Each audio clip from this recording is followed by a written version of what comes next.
According to the Brazilian Ministry of Health, 41 positive tests for COVID-19 were registered in the first 24 hours among teams and service providers at the Copa America football tournament, currently taking place in the country.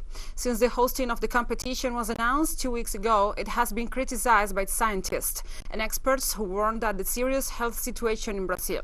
More details in the following report by our correspondent André Vieira and Sebastián Soro.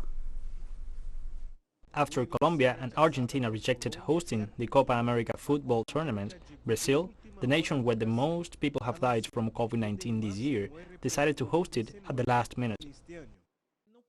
I cannot think of a worse time to hold the Copa America, with matches of such importance here in Brazil at this time, especially given the health situation we are experiencing and also because of the symbolic aspect. Due to health issues, 3 motions submitted to the Supreme Court sought to prevent the holding of the Copa America in Brazil. All were rejected by the judges. The Senate committee investigating the failings of Jair Bolsonaro's government during the pandemic was also alerted. I wanted to share a word with you. I don't agree with holding the Copa America in Brazil. We know that there are threats, both from foreign strains and from strains originating within our own territory. We don't want a cup, we want a vaccine.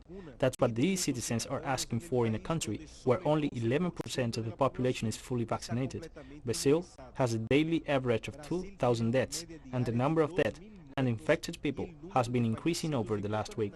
Today, Brazil puts the world at risk due to this event because we are already a source of new strains of the virus, strains that are originating here due to the lack of vaccination policy, which could put the whole world at risk. In a country that is in mourning, the legacy of a cup that has just begun may be nothing more than profit.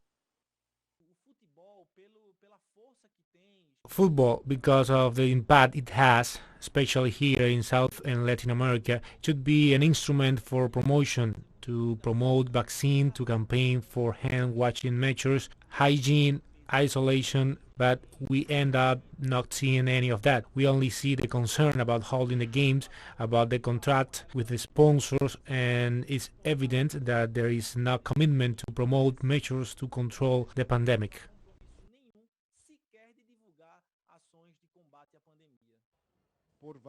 Hundreds of cities will mobilize once again for vaccines, food, and against President Jair Bolsonaro on June 19th. André Vieira e Sebastián Soto, TeleSUR, Brasil.